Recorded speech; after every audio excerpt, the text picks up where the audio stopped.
the same. It's going to be hard to find comps that are brand new, right? So we would use the cost approach.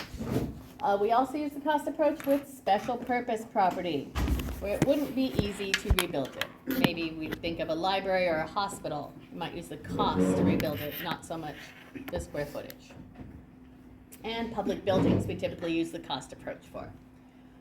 The cost approach usually gives us the upper limit to value. It's best for unique properties with limited market appeal or brand new properties. And it's the cost to replace or reproduce the improvements of the property. That has to be a given for you. What is the cost to replace versus what is the cost to reproduce? Remember what the difference is. Replace, we're just building another building of the same type and same size. Reproduce, we're building the exact same building again. So in our cost approach, we have a few steps. When we're determining cost approach, the first thing we do is estimate the land value, as if the land were vacant, because we're going to determine the cost. And what did I say earlier about giving value to a property for insurance purposes? We don't take the land into consideration, right? Because we don't need to insure the land. Land is land. We're insuring the building. Well, similar in the cost approach, we're going to estimate how much the land is worth as if it were vacant and set that number aside. Then we're going to estimate the current replacement cost of the improvements. Most often we are doing this for an insurance situation, and insurance companies have values they use. So they have a schematic for the size of property, the type of property, the area of property, and for instance, in Cucamonga, I think they give a single family residence $250 per square foot for cost, okay? So we would estimate the current replacement cost of the improvements, that's the building, right? And then we'd estimate and subtract the depreciation of the improvements. What do you suppose that means? What's the difference between what we have and what it would be brand new? Right? So if we're looking at a cost approach and we're saying, what's the cost to rebuild it brand new? Now we have to subtract what we actually have. If I build it brand new, I'm going to have brand new dual pane vinyl windows. But what I actually have right now has crank style windows. There's a difference in value there, right? So we're going to take that difference and subtract it. So we have the replacement cost minus depreciation of improvements, which gives us the present value of the improvements. Now we add back the value of the land. Remember, the land is a separate calculation in the cost approach. All right, so now we take the land value plus the present value of improvements that we came up with based on cost minus depreciation, and we come up with the total value based on cost approach. Pretty straightforward, right? That one's pretty easy. Should we do an example? Okay. I'm just going to wing one for you. So, let's say we have land that is worth $100,000. And we are replacing a 1,500 square foot home. We're going to give it $250 a square foot replacement cost.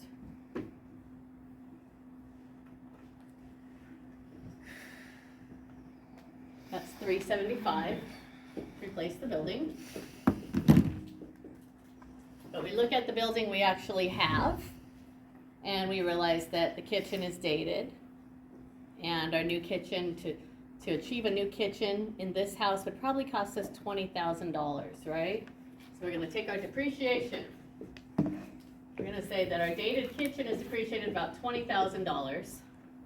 And then we're going to look at what else is wrong with this house, and let's assume we need a new roof within the next 5 years. That's going to cost us about $15,000. So we're going to add our $15,000 here. We've got $35,000 in depreciated assets, right? So we're going to take our current replacement cost of $375 minus $35 for our depreciable values. So we end up with $340. We add back the land. and our value is 440. Make sense? This one's the most straightforward. Okay. All right, so the next one we want to talk about is the income approach. Income approach is more often used on income producing property. This could be rental property, but it could also be farming property. So when we're looking at an income approach, we might be looking at a cap rate. So let's talk about cap rate. All right, we have a rental property as our example here.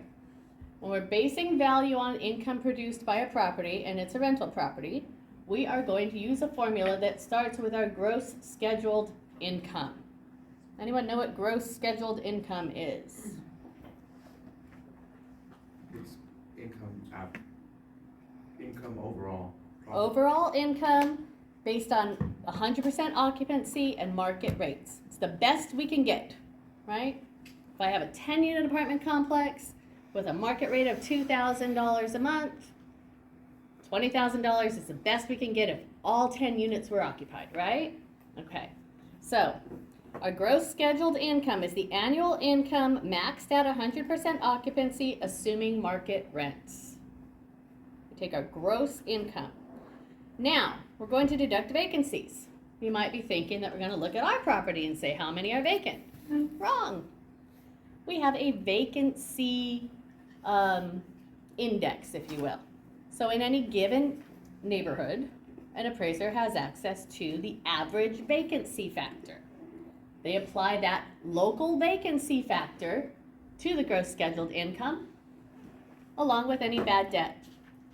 What's the average bad debt? People who don't pay their rent and get evicted and we never recoup that money. That's your bad debt, okay? Again, these factors are given to you. This isn't for you to figure out. It's given to you based on the average of the area where the property is located. Okay, so once we subtract our vacancy and bad debt from our gross scheduled income, we end up with what we call effective gross income. So we went from the best possible scenario, GSI, to what can really be expected in reality, right? Okay, now we're going to take operation expenses. What do you guys think are in operation expenses? Utilities? Anything, any repair fixtures. Repairs and maintenance. Property tax is an operating expense. Things we have to pay to keep it going. So supplies, utilities, advertising, management fees, repairs and maintenance, insurance, property tax, accounting and legal advice, reserves for replacement. We talked about that before, right? We know that eventually roofs wear out, so we should be putting a little bit aside every year to work up to the value to replace the roof when it comes to the end of its useful life. We get to include those reserves in there. What are we not including in operating expenses?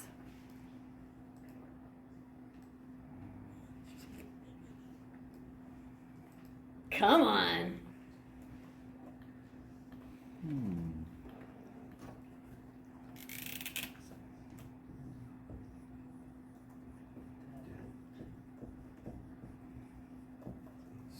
Does anyone remember what debt service is? It's your monthly mortgage payment. Oh. We are not including the mortgage. When we're talking about an income approach, how much our mortgage is irrelevant. We're talking about the income a property can bring. Income less the operating expenses. What if I own a 10-unit apartment free and clear and you own a 10-unit apartment with a 90% loan? Income approach should come out the same because we don't take into account the debt service, okay? All right, so once we subtract our operating expenses, we come up with our net operating income. Does everyone understand that? So we're taking the best case scenario of rental income, subtract that local vacancy factor, gives us effective gross income, subtract our operating expenses, everything required to keep the building functional except for the mortgage. And now we have net operating income, okay?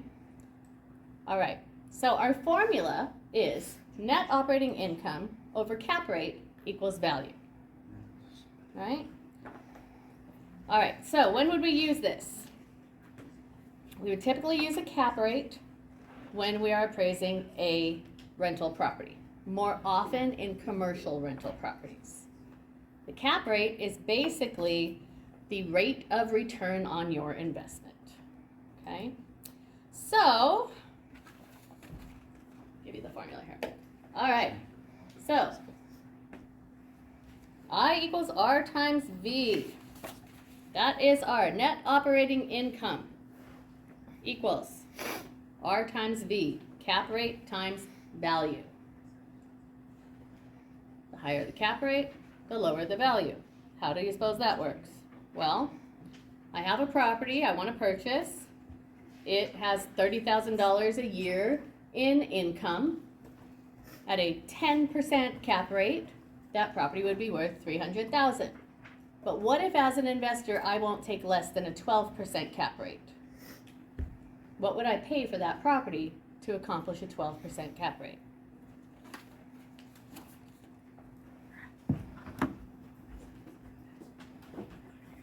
So, if I over R equals value, right? We know our income is $30,000, and I want a 12% cap rate. What am I going to buy that property for? No more than 30,000 divided by 12%.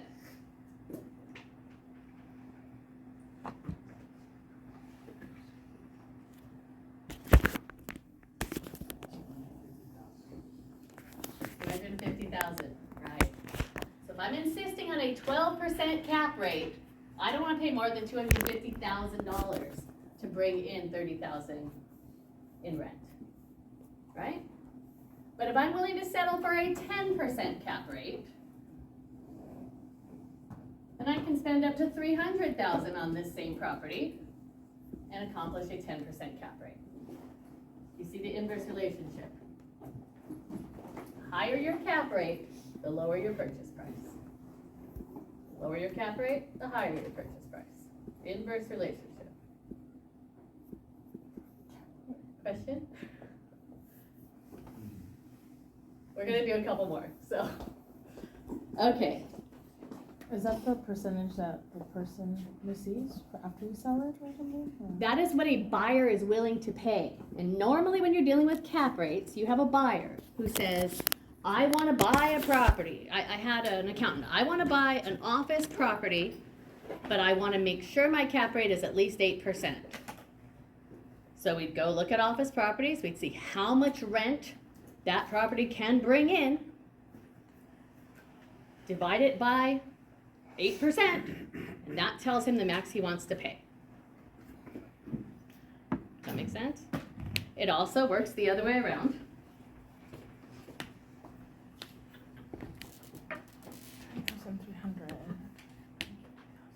You guys remember from like... So 30,000 a month? Is that basically what it is? Yes. Okay, got it. Okay. Remember from algebra in high Yeah. school, you put the 1 over the value over 1, right? So if we're trying to determine cap rate, we would have income divided by value equals rate, right? Same thing, just different ways of doing the same calculation. So if we're trying to determine the cap rate, we're gonna take the income, divide it by the value. We're trying to determine the value, we're gonna take the income, divide by the cap rate. Interchangeable. Basic algebra. Okay. Okay? But what I want you to remember is the higher the cap rate, the lower the value. Yeah. If we want to make more money on our investment, more percentage-wise on our investment, we need to spend less. Okay? Okay.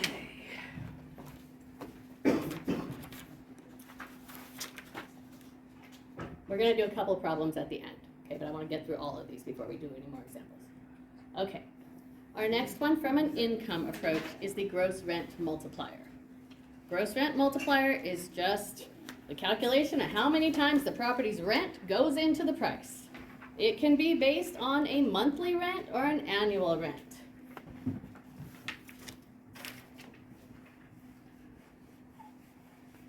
if we are basing it on a monthly rent, then we're looking for a gross monthly rent multiplier. We had a purple pen, where'd it go?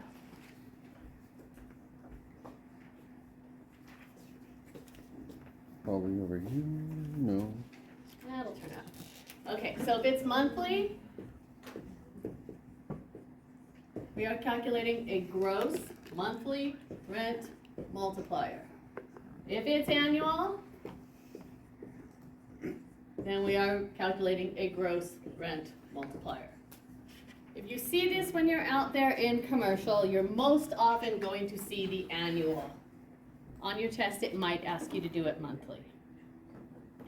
All right, so gross rent multiplier, quite simple. Sales price divided by rent. If it's monthly, we're dividing by the monthly rent. If it's annual, we're divided by the annual rent. So, for instance, I do have an example here. We take our sales price, $350,000.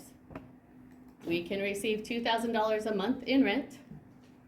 Divide that, we come up with 175 gross monthly rent multiplier. Meaning, in order to equal the value of our investment, we need to receive 175 months worth of rent. Okay? If we were doing this annually, you do see that $2,000 a month equals $24,000 a year because there are 12 months in a year. Do the same math. Our annual rent multiplier is 14.58. So 14. Okay? Gross rent multiplier. How many rents? What time frame of rent do I have to receive to equal my purchase price? 14.5 years or 175 months? 175 months is 14.5 years. They're the same number, just expressed in different values, monthly or annually. Oh, 14 years to recuperate that money that you spent?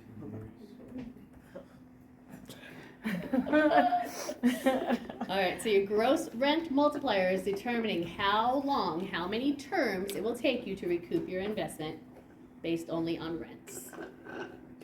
I'd do it if I was 25. Okay. That one should be pretty straightforward too, right? Market value approach. This is the most probable price that real estate would bring in an arm's length transaction. You remember what arm's length means? We don't know each other. Buyer and seller don't know each other. Under normal market conditions, in an open market.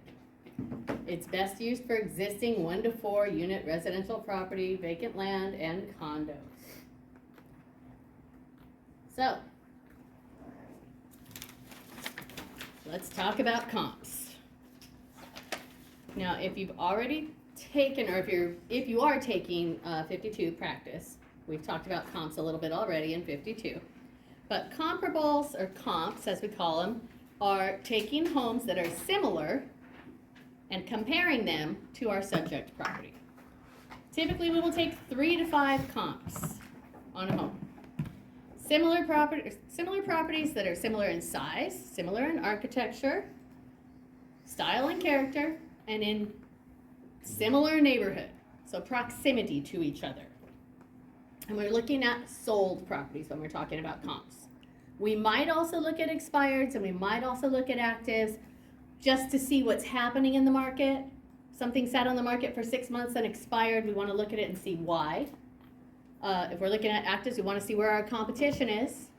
But what we use to actually give us the comparison approach value is only sold properties. Properties that have successfully closed escrow. And typically we want them to be in an arm's length transaction.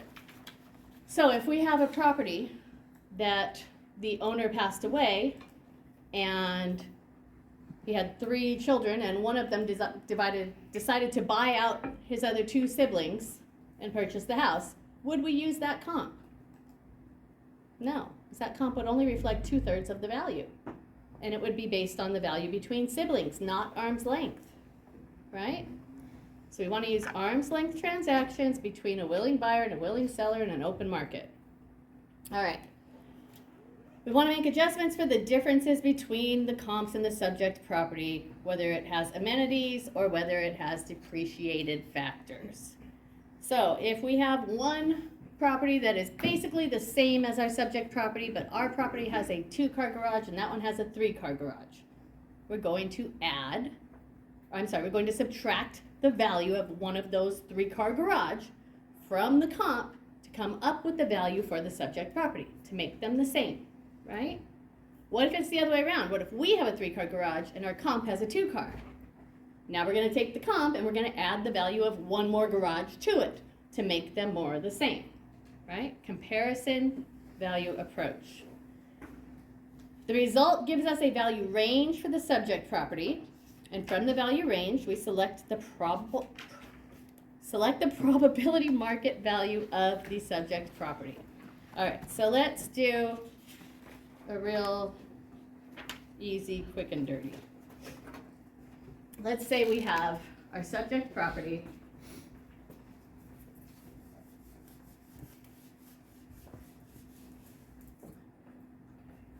Subject property is 3 bedrooms, 2 baths,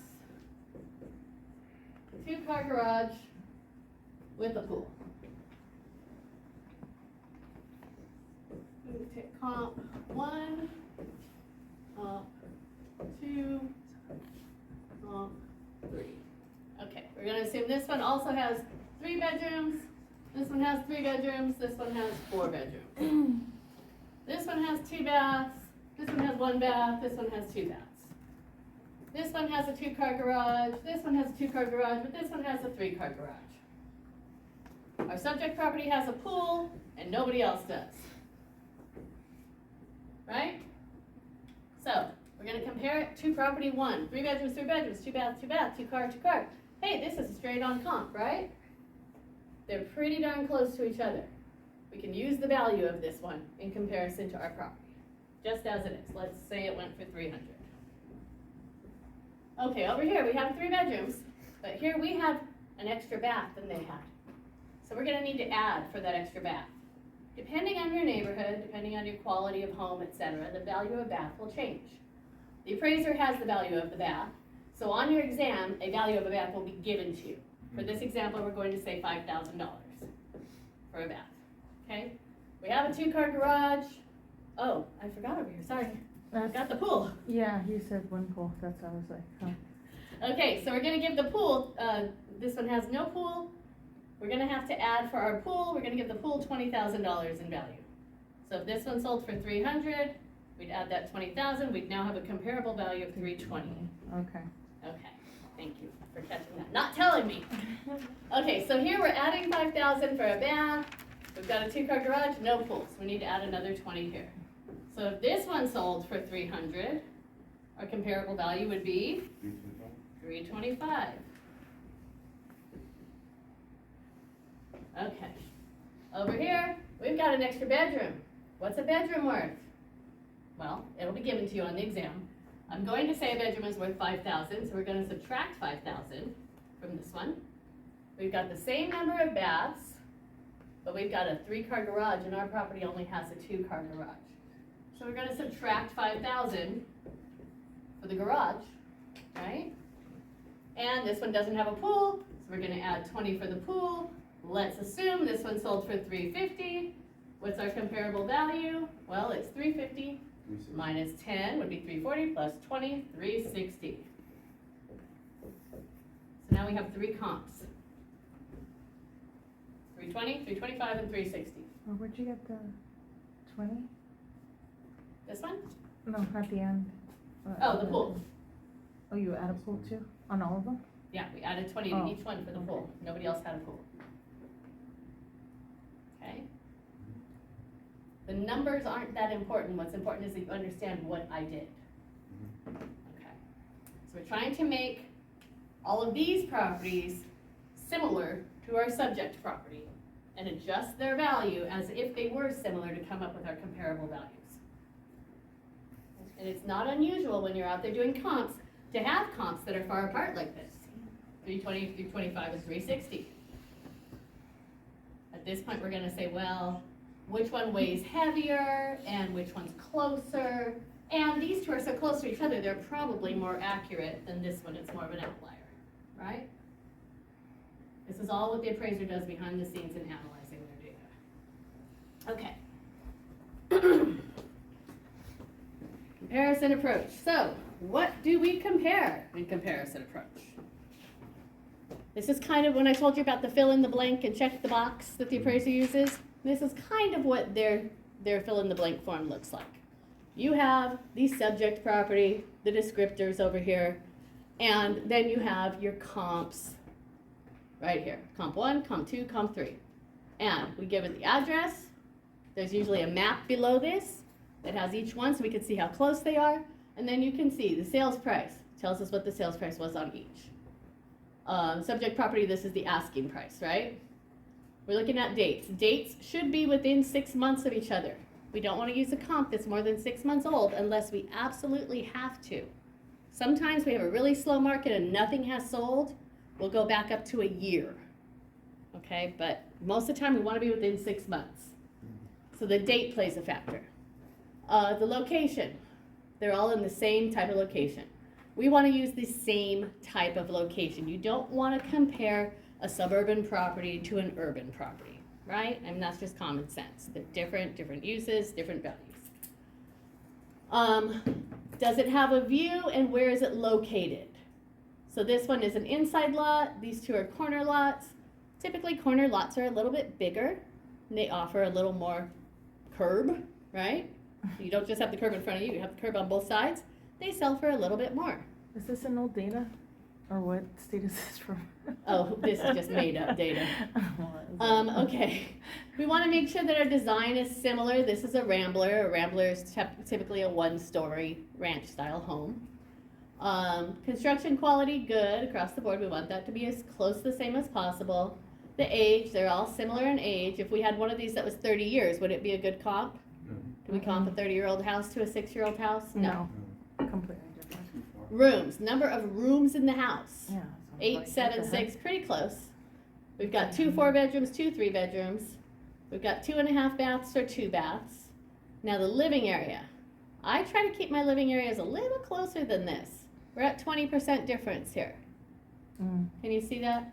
Our property's 2,700, this one's 3,300. That's 600 square feet of difference.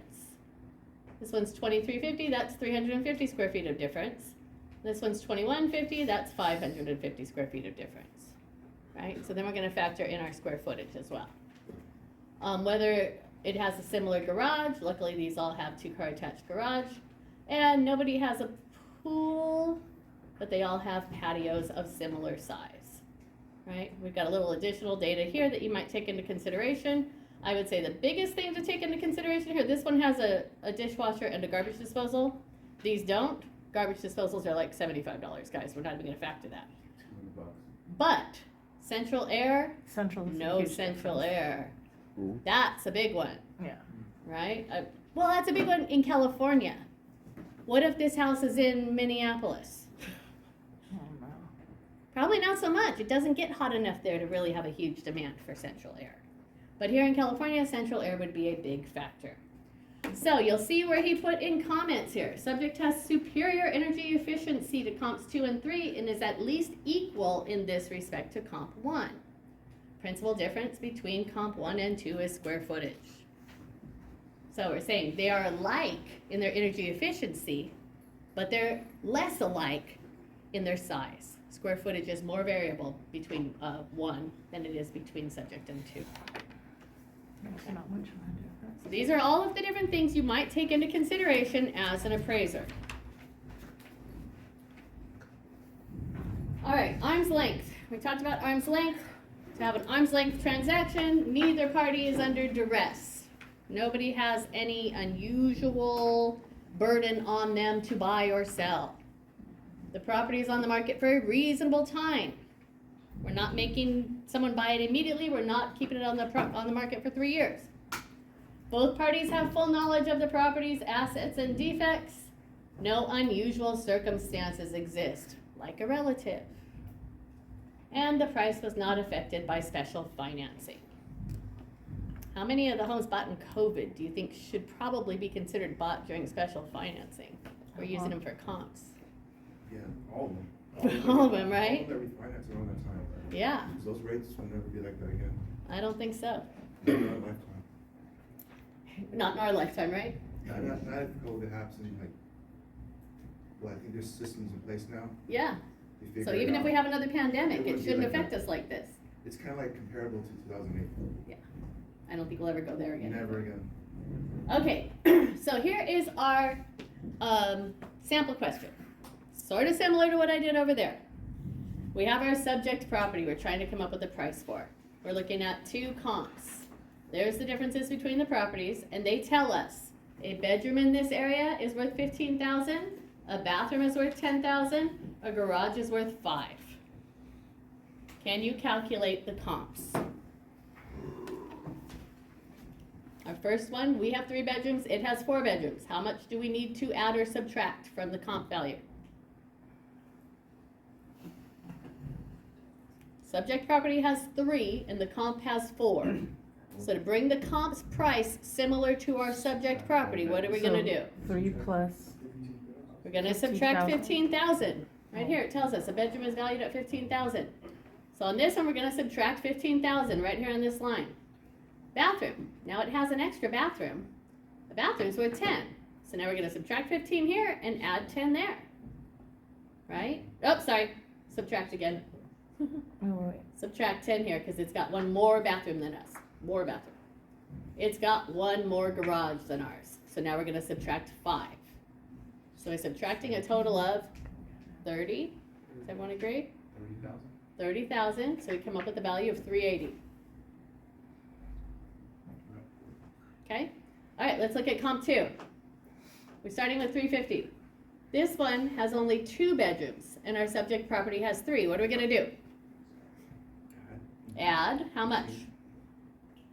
15,000. Add 15,000 for a bedroom. This one has only 1 bathroom, and our subject property has 2. So what are we gonna do? That's 10,000. Add 10,000 for a bathroom. And this one has only a 1-car garage and our subject has 2.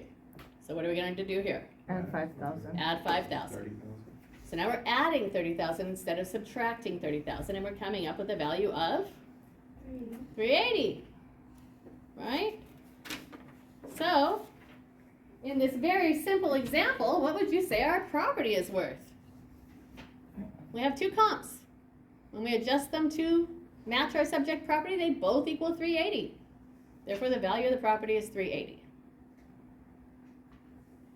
Oh, that would be the subject answer. Mm-hmm. Okay. So if we go back, where the question marks are, we're going to say 380, based on these 2 comps. You get it? Yeah. Okay. All right, let's talk about our midterm first. So I want to make sure we get that in. And then we have a couple of sample problems we can do on appraisals. I'm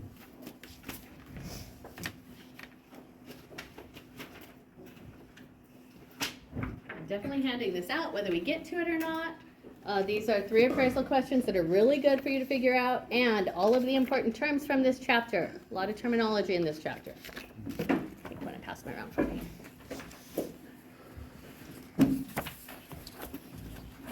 Okay, so I hold in my hot little hands your midterm. This is where you get out a pencil or a pen and a piece of paper because I'm about to go over the questions with you. Now, I'm not going to give you the answers, but I'm going to tell you what the questions will be. Sound good? Mm-hmm. Okay. I want you to know which lines are in the U.S. government survey system. We talked about 2 types of lines. Or in the what? U.S. government survey system.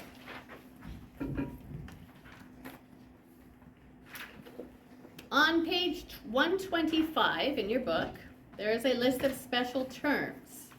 I'd suggest you study all of those special terms. 125. Page 125. But you definitely need to know the parties to a will, versus the parties to a trust. You need to know the difference between a bequest and a legacy. And you need to know the meaning of devise. What was the second one that you said? Bequest and legacy? Request and legacy? Bequest. Oh, bequest. The Be- last one? Sorry. Last one? The last one was the meaning of devise. D-E-V-I-S-E.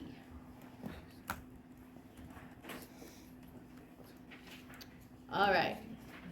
Remember when we talked about that topic where you had to use land with open and notorious use for 5 years, hostile to the owner's wishes, and payment of property tax? Anyone remember this? Yeah. What was it? Do you remember? All right, I'm going to give you this one. Adverse possession. Know what is required for adverse possession. Know what is required for a valid deed. It's on page 134.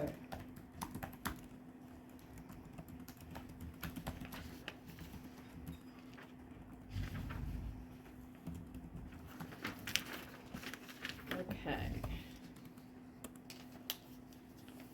What is a chain of title?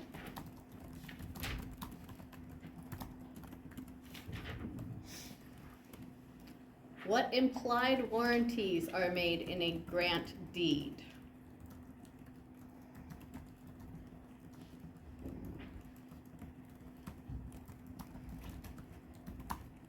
What constitutes effective delivery of a deed?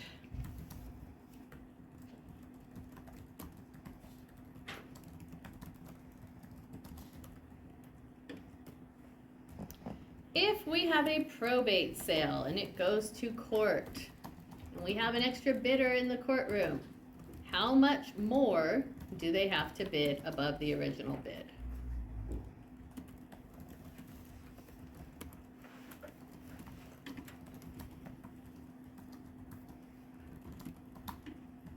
What is the definition of fee simple absolute?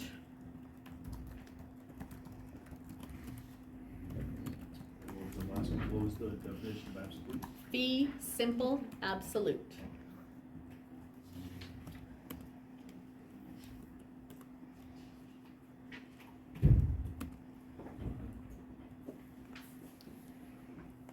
Understand the difference between freehold estate and less than freehold estate.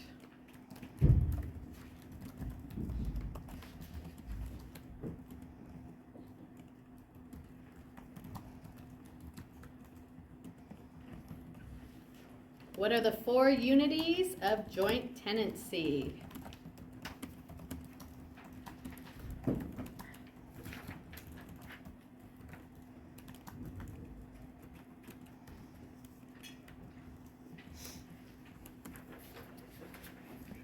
Know what the 3 principal baseline and meridians are called in the state of California.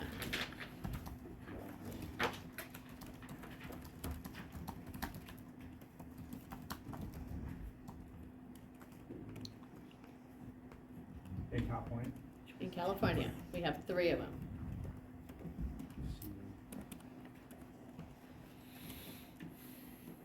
Understand the meaning of tenants in common.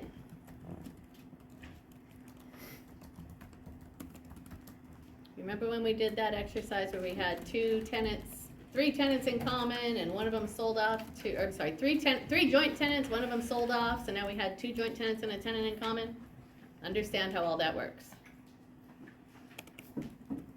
Understand community property versus separate property.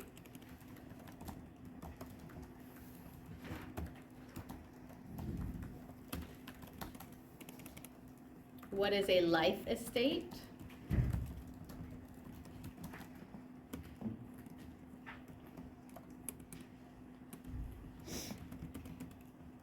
What is concurrent ownership? Concurrent ownership.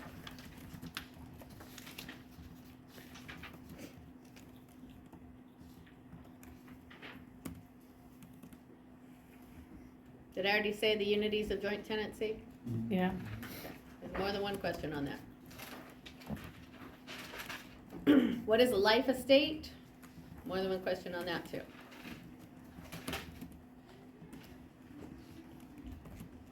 What is an easement?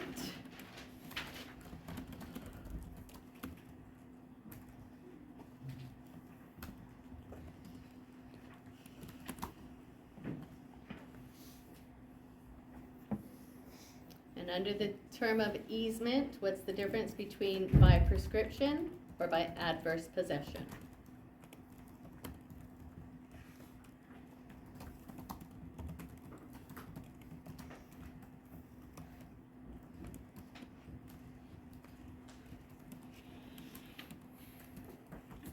When it comes to a mechanic's lien,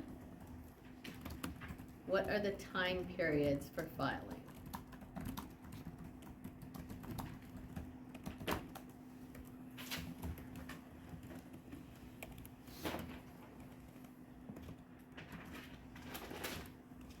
What is required for a homestead to be valid?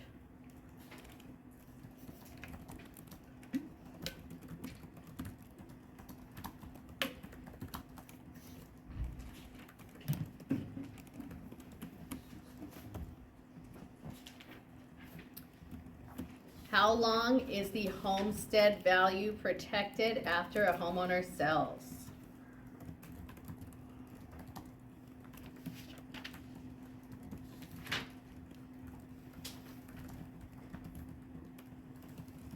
When is a homestead terminated?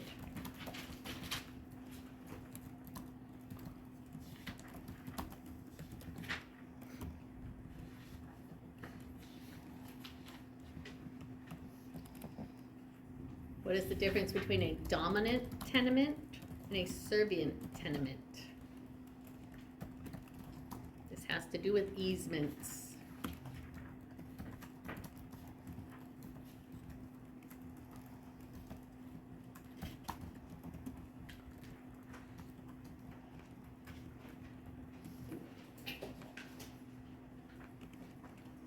Know the meaning of a writ of execution?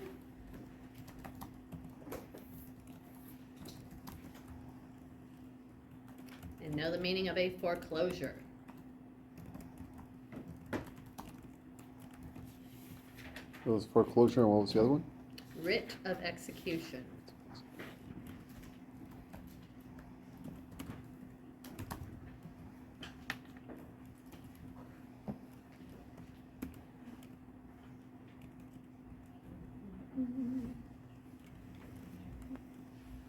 All right. When talking about encumbrances, what are the rules if it's vegetation, plant life?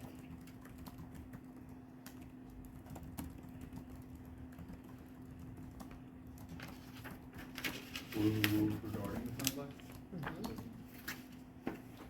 When can you cut the branch down? When do you have to leave it alone?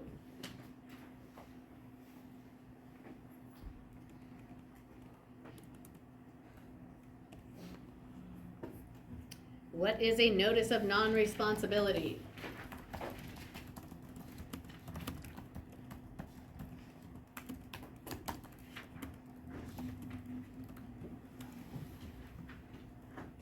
What is the purpose of public restrictions on property?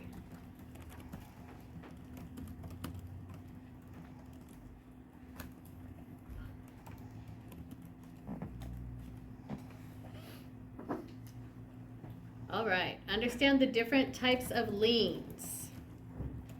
Voluntary, involuntary, general, and specific.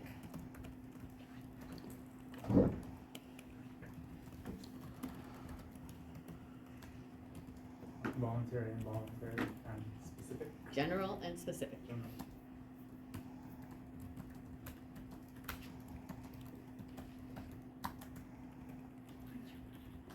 How do we terminate a deeded easement?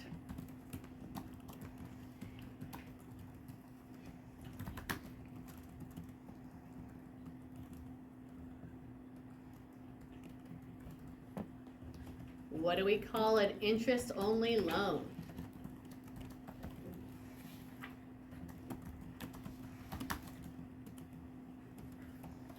Interest-only, also known as a straightener.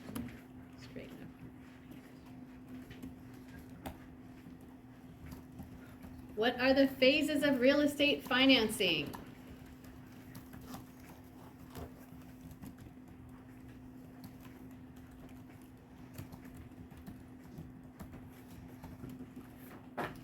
What do we call an enforceable due on sale clause?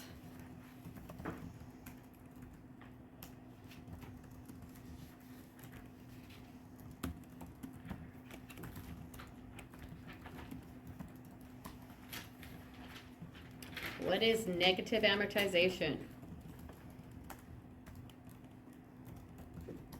Negative what? Amortization. Negative amortization.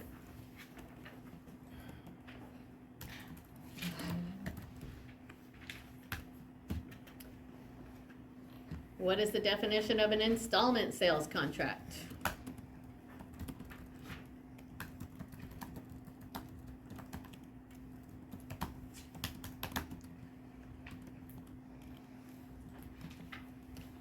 In a foreclosure, what are your timelines?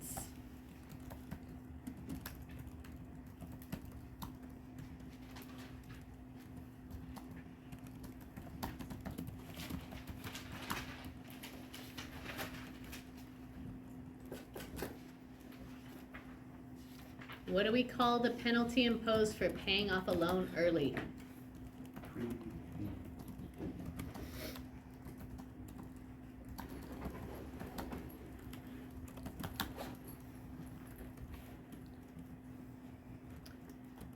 What happens when a lender forecloses on a VA loan and doesn't collect enough money from the sale to cover the amount owed?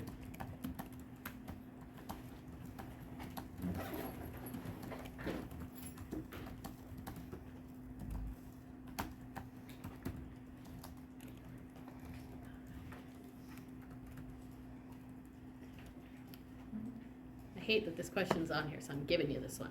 The mortgage loan broker law does not apply to first loans of $30,000 and second deeds of trust of $20,000. Yes, you're never going to use this in real life, so I'm giving it to you.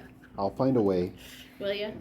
maybe. Wait, so the mortgage loan broker law does not? Mortgage loan broker law does not apply to first loans of more than $30,000 or more, and second loans of $20,000 or more.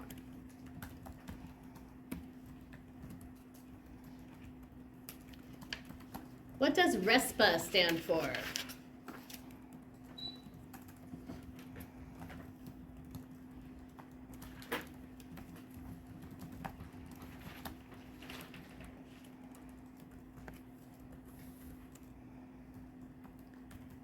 What's the difference between assuming a note and trust deed or taking title subject to the note and trust deed?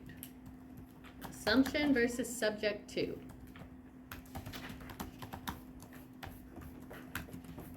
What's the difference between assuming versus subject to trustee? Yes, taking title subject to versus assuming the note and deed.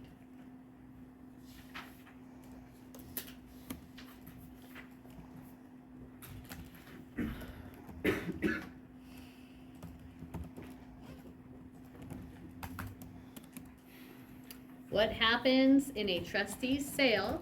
Remember, a trustee's sale is what we do in California when we have a foreclosure. If there's extra money. We paid the first, we paid the second, there's extra money, where does it go?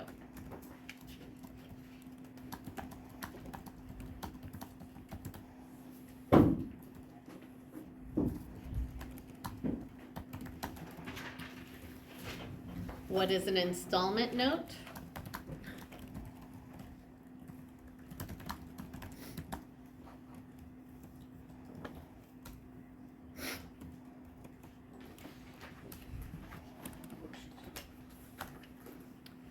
In an did someone have a question? No. In an adjustable rate loan, what is the meaning of cap and margin?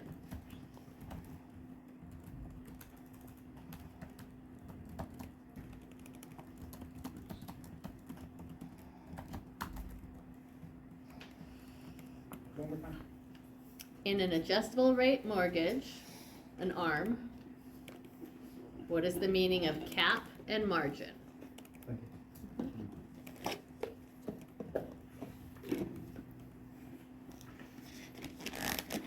For how many years does a broker have to retain disclosures, loan disclosure statements?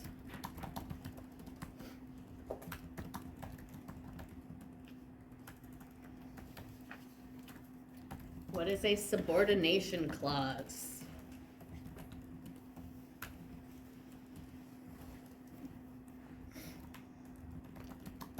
What is an escalation clause?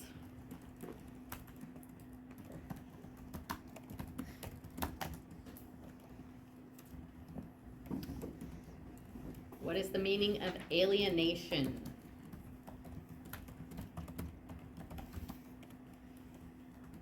What's after subordination?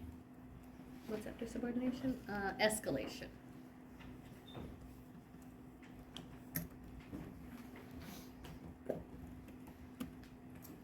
And then did you get alienation?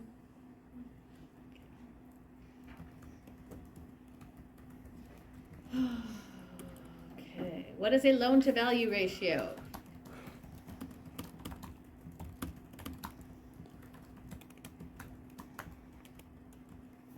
What is a balloon payment?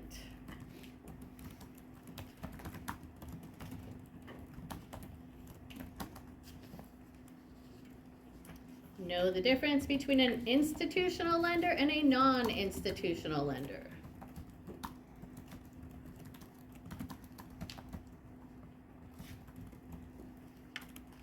Who are the three major credit reporting agencies?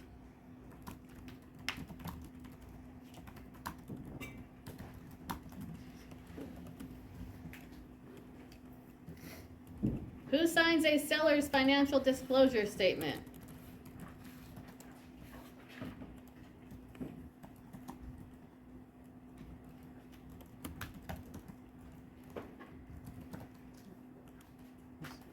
What was that one again? Who signs a seller's financial disclosure statement?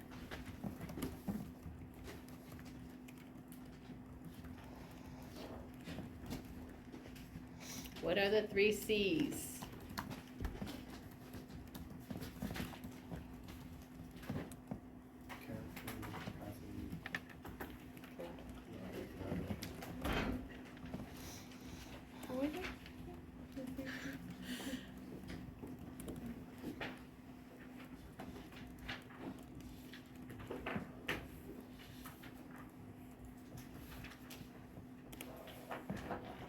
What can be, when do we have to use alimony and child support? And when is it optional? Oh, that one's easy. Do you remember? Yeah. That's pretty.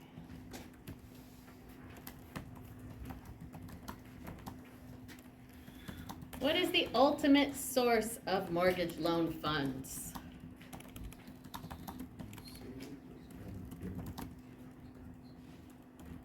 What is the secondary mortgage market?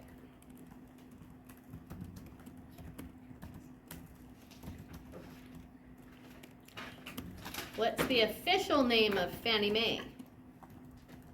What was the one before that one? Secondary mortgage market? Yeah, what is the second? What is the secondary mortgage market? No one before that. Ultimate source Uh, of mortgage source loans? Main. what is the main- When do we have to disclose alimony and child support, and when is it optional? Oh, that The one. one after that. The one after that three was, Cs. oh, Source. ultimate source of all loan funds. Of all. Savings. It's savings, you guys. Oh, Nobody I has thought money you to meant loan until mortgage. somebody saves something. Never. Okay, and did you get, the actual name of Fannie Mae?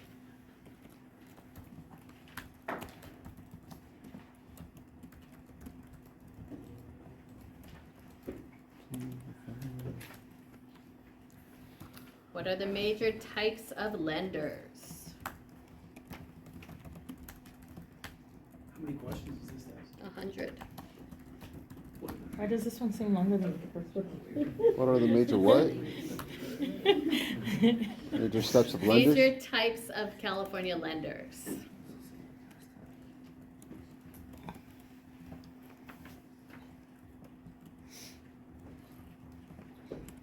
What's the difference between a mortgage banker and a mortgage broker? One of them loans their own money and one of them brings people together. Oh, that's easy. Say it one more time, please. What's the difference between a mortgage banker and a And a mortgage broker. broker? The difference between two? One of them loans their own money and one of them brings borrowers and lenders together. And to make a percentage. Yes. Yep, there you go. Guess it helps when you have friends that work in fields like that. We're only halfway there? No, we're way beyond half. No, yeah, no, she's almost done. Okay. This was a recent, last chapter. What does the term impound mean?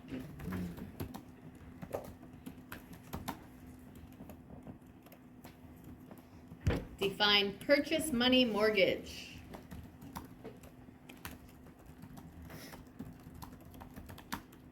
It's just like it sounds. What percentage of income does an REIT have to distribute?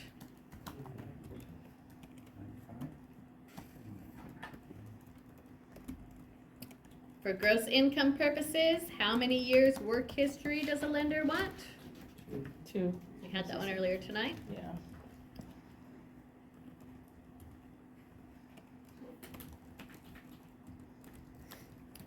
What about PMI? We had this one earlier tonight too. PMI insures the lender for the top portion of the loan.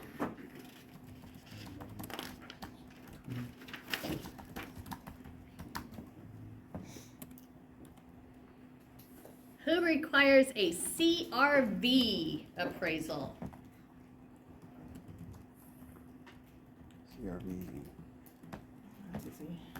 I Calvin. told you it's when you see CRV on the test, it has nothing to do with the Honda. It means you have a certain type of loan. Yeah. Okay. For qualifying purposes, monthly housing payments include what? It would be a pity if you didn't know this. You lost, what was the question? For qualifying purposes, monthly housing payments include what? Principal, I said it would be a pity Mm, if If you you don't didn't know it. Yeah. I need a hint. interest, taxes. Taxes, interest, What's the other I? There's interest and insurance. And sometimes there's an A. What's that? HOA, association dues. A pity. A pity. A pity party. All right. A pity is qualifying purchase. What lending program has the seller deed title to the government? oh, that's easy. We just did that one tonight too. CalVet, yes. What type of properties will the VA guarantee loans on? Let me put it to you this way. Will they guarantee loans on mobile homes? Yes. Will they guarantee loans on townhomes? Mm-hmm. Yes. Okay. Oh.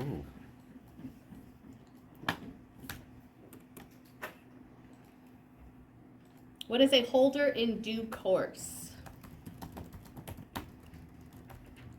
Course? Course, C-O-U-R-S-E, holder in due course.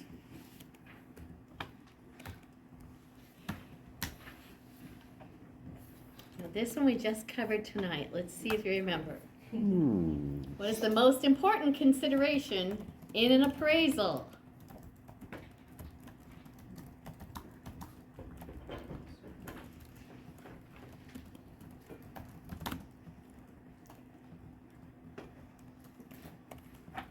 What is the most important consideration of the freedom? Love.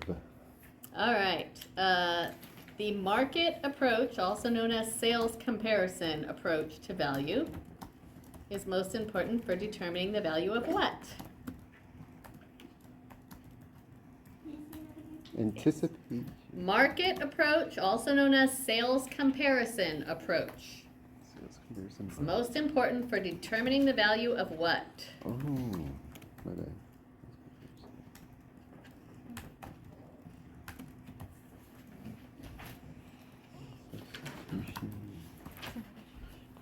What are the essentials of value? We talked about them tonight.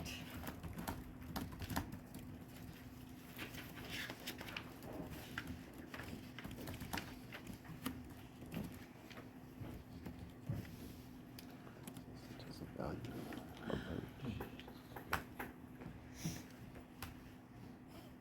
What is the principle of highest and best use?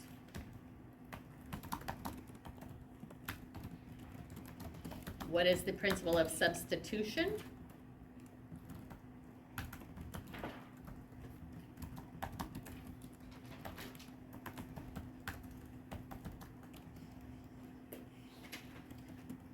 What do we call the difference between current replacement cost and the estimated value of the building as of the date of appraisal?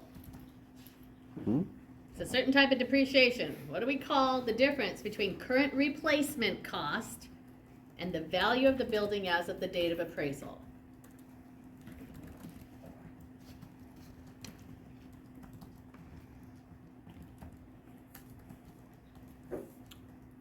What are the different types of obsolescence?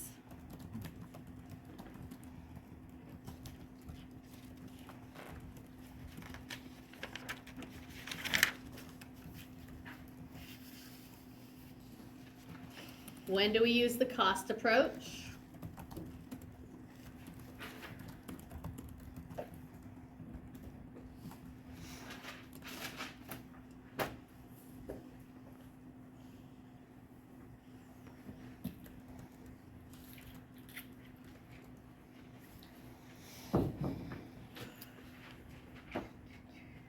You're gonna have to calculate comparables like we did tonight. We did it over there and we did it again at the end of the slideshow.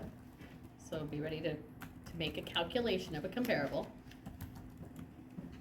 The numbers are pretty simple. If you want to bring a calculator, you can, but you can't use your cell phone, What?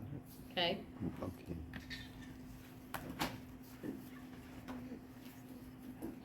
Calculate comparables. What? Nothing. Okay. With a gross, what is the difference between a gross monthly rent multiplier and a gross rent multiplier?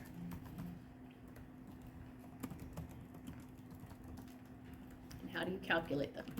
So there's monthly gross rent and gross rent? Gross rent multiplier versus gross monthly rent multiplier.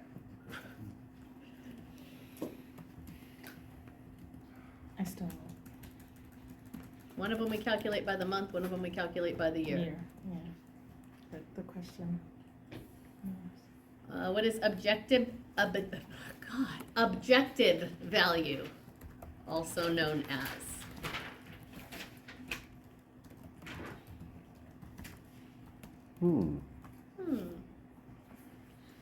Sorry, what was that last objective? What is objective value, also known as?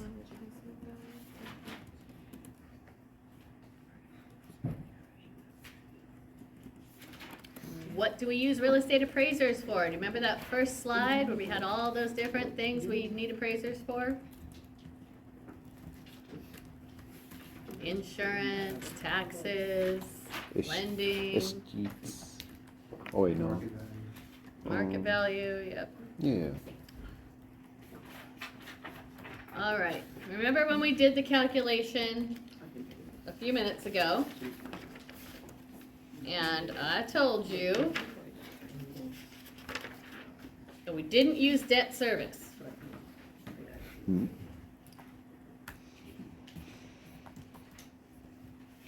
What of the following is not an annual operating expense?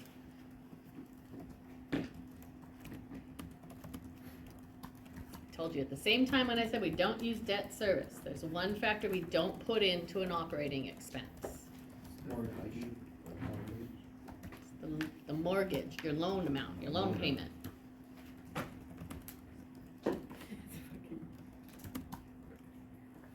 Silly mortgage.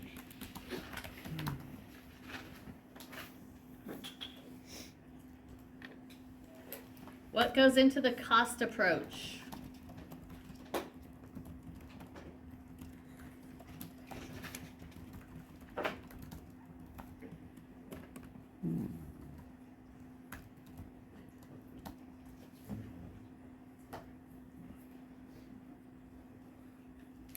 You might have to crack your book for this one. Mm-hmm. What does effective age mean when it comes to appraisal? Effective age.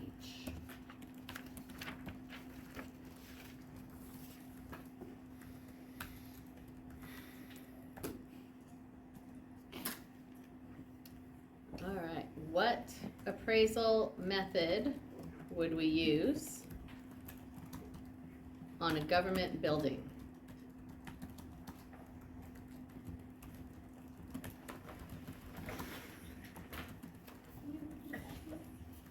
What appraisal method would we use for a government building?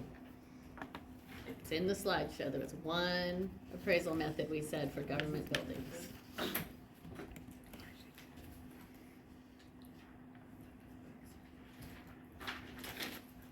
And you need to know the difference between curable and incurable depreciation, as well as the difference between functional and economic obsolescence. Functional metals? Curable and incurable depreciation, and But functional functional- and economic obsolescence.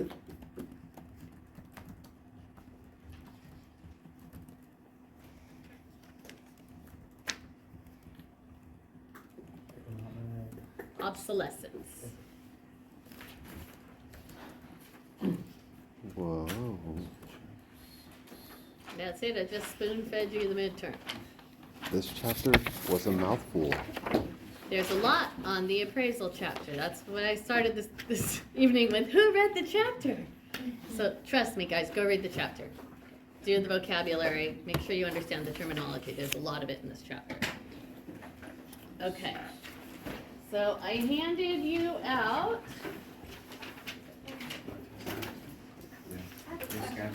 Were you able to find out the answer to Oh my gosh, I forgot. I'm getting old.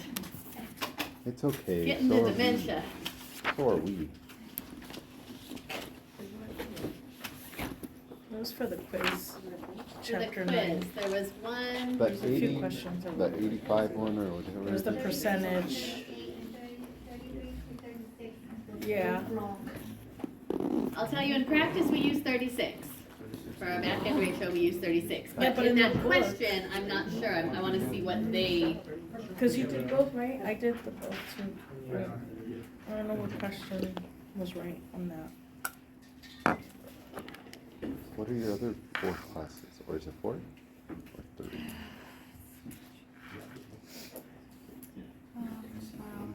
Oh, no. Economics. What class are you trying to be? A doctor? Literature and. All right. No, but it's like part of. Your book said the correct answer was 28 to 30%. See, that's Oh, wait, completely. you know what? I'm sorry. Traditionally, the total monthly expenses, yeah. Traditionally. Traditionally, total monthly expenses. But you know what? If you have a question like that on the test, I'm going to throw it out. Okay. Okay? Because I looked in the packet, it says 33 to Yeah, 38. that's what I was telling. Yeah, 33 to. And That's what I got both wrong too. on the test when I And did I'm it. like, I did it again. And I was And in the real same thing. world, we use 36. 36. So, if And you in the have book this it question, says I'm gonna throw it 22, out. 28? Oh, These ones okay. make me angry because it changes over time. Okay. I took the test again just because I ran out of options, so I'm like, I'll have to try something, so I tried one and marked it correct. Yeah, no, I totally disagree with that, so I would just throw that one out. We were so off. I know. Cause in the book it says 33 to 38. And this is the publisher's exam, and they say 28 to 30. At least 33 to 38 would include my 36 that I'm saying Yeah. is what we actually use. Yeah, So I'll go through and give y'all a point if you missed that one. Yeah. that's only if it's in a, well, you I can. want On your extra. quizzes, everyone gets an extra point. Yay. Okay. Let's look at. Oh, what do I do with this?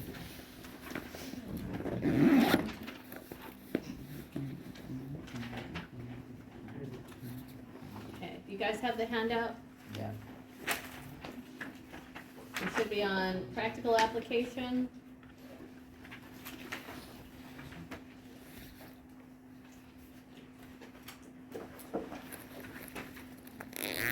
So our questions are gonna look like this too, on the test, like paragraph 1. Not on, well, let's see. We had one. I just wanna learn it, 'cause Only in university does it look I like use my that. phone as a calculator, so. I don't have a calculator, I threw them all out years ago. Yes, you are gonna have a question that's sort of like paragraph one. Uh-oh. Okay, okay. All right, so let's talk about this problem. A steel building property consists of the following. The land is worth $300,000.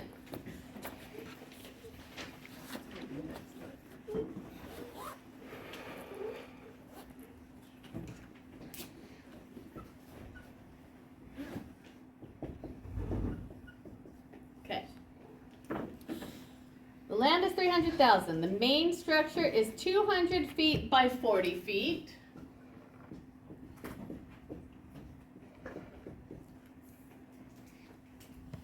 And the storage building is 35 feet by 15 feet.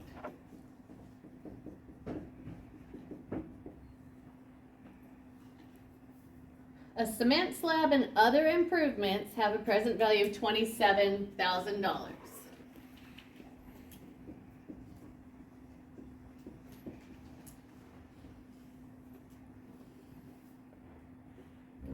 The main structure has an effective age of 20 years with an estimated life of 50 years.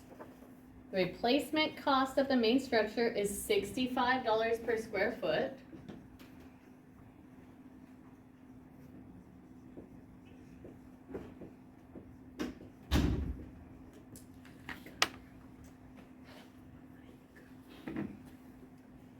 The storage building has an effective age of 15 years with an estimated life of 30 years.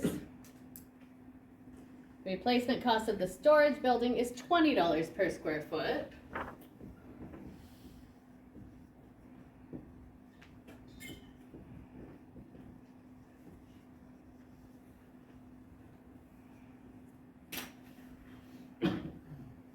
Using the cost approach, what is the estimated value of the property?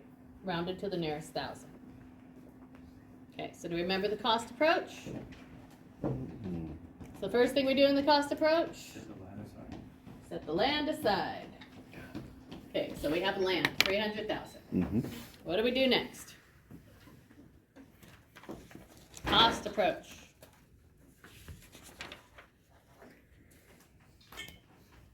Next, we estimate the current replacement cost of the improvements. Right, they gave it to us here. We said our main building was 200 square feet by 40 square feet, right? Mhm. So what is that? 8,000 square feet? Everyone Mhm. agree? Yeah. All you people with calculators in your hands? Okay. The storage building is 35 square feet by 15 square feet. That gives us 525 square feet.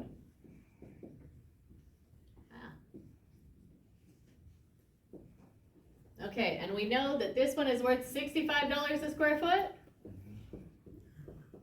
And this one is $20 a square foot. Mhm.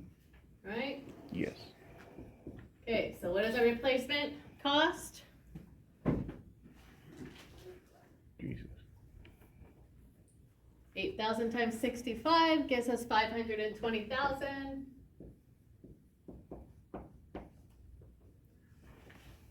And 525 times $20 is 10,500.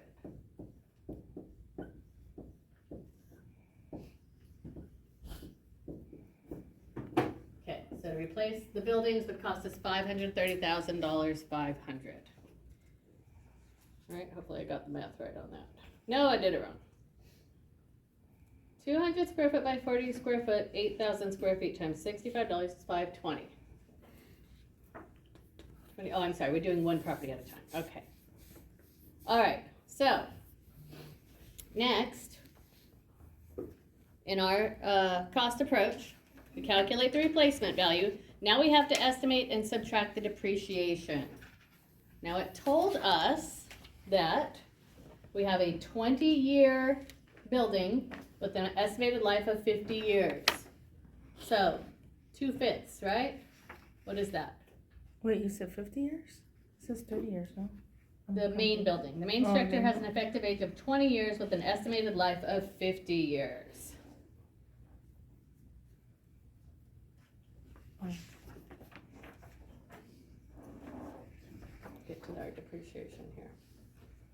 All right, so 2/5 is 40%, right, guys? Everyone follow me on that? Mm-hmm. 2/5 is 4/10, 4/10 is 40%. So if we take 40% of 520, we get our depreciation over here of 208,000. Okay. Now on the other building, what was our life and our, The estimated life, but it only used. okay, the other building has an effective age of 15 years with an estimated life of 30. So it's 50% depreciated. Would you agree with me on that? It's 15 years old and we assume it can last for 30 years. It's 50% depreciated, so we take half of this.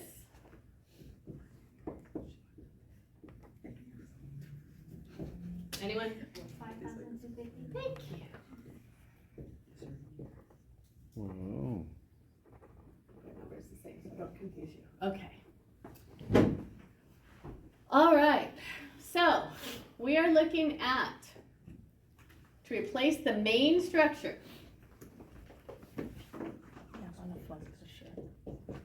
We would need $520 minus $208 for depreciation, gives us a present value of $312,000. Does everyone agree with that? It's gonna cost us $520 to rebuild it. We have $208 in depreciated value because it's 40% of its life has been used. Okay. Same thing here, 10,500. 50% of its life is used, 10,500 minus 5,250 gives us the storage building having a value of 5,250. Okay. So, we take our value of our storage building and our main structure, and then we add to that concrete slab and improvements, 27,000.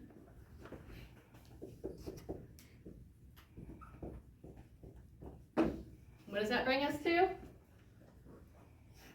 52, 312, 27, 344, 250 is the value of our improvements.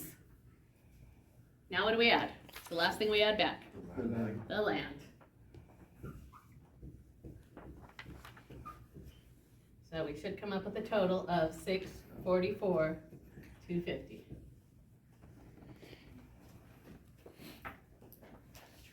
Cost approach.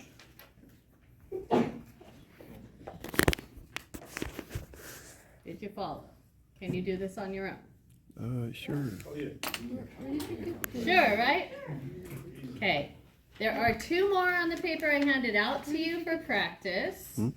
And on page 258 in your book, numbers 10, 11, 12, and 13 are also really good for practice. I'd really like you to do these on your own. If I do them in here again, you won't have anything to figure out at home. Oh, Where did you get the 344? 344, 250? Okay, we said the building has a replacement value of 520, and depreciation of 208, so we're giving it a current value of 312, right? The storage building has a replacement value of 10.5, 50% depreciated, so it has a value of 5,250. And then our improvements, Where'd you get the 40%? That's what I'm lost. okay. The I'm not good at 40% word came problems, because that's it why. is estimated life of 50 years, Uh-huh. and it's 20 years old. It's 20 years. Oh, okay. So it's 30, I thought it was 30%, no? That's right. 2/5, Got it. 4/10, 20%. 40%. Or you could bust out a calculator and just do 20 divided by 50 and give you 0.4. Calculator. Or, and the 50% is based on the year? Well, that It's one's based, kinda. 50% is based on the that's fact half that of 30 it's years. 15 years old with Yeah, an that's half of estimated 30. life of 30 I years. got Oh, that. Expectancy. So we've used half of its life. Yeah, Mhm. because 30 half is 15. So we came up with the replace, what's gonna cost to replace them, based on the square footage and the cost per square foot. If And we took away the depreciation, came up with today's value of the buildings, add back our improvements, add back our land. So basically, that's where we use the formula Yes, on there. Okay, there we go. So you add the main, the storage, and the improvement. and then the land. So we're getting the value of everything separately, basically, and adding it together. From the main value and the remaining value. Any questions? So if I purchased a house that's like 102 years old, but its estimated life was like 50 years old, if something happened to it, there's like nothing I can do about it. You It's would just- never use the cost approach in that situation. Oh, okay. You would use the comparison approach, I see. All right. okay? Yes. And then the last one that you'll need to know is the cap rate. All right. You did that one earlier. Yes, that one's cool. So write down your formulas for all of these different approaches and make sure you remember them. Right? You have to study for it, guys. I have to study. You have to study for this one. It's not, you're not just gonna remember it from class and that. You have to study for this one. Right? Find a friend. Make a study group. Don't study alone. Study with a buddy. Study with a buddy. I'll see you guys in Panera. All right, don't forget to bring your Scantron number 2 pencil and a calculator if you want to use one. You cannot use your cell phone. No cell phone. Round to nearest the salad. So that would be 644. Yeah. Sorry, I didn't finish the question. You guys, she just pointed out, our question said round the answer to the nearest 1,000. So our answer would be 644. 644. Yep. Next time I see you, we will be having a midterm. In escrow land, they say the only way to round is up. Yeah, So- that's what. Yeah, that's what I was wondering. Isn't it? No, that is only escrow. Only escrow.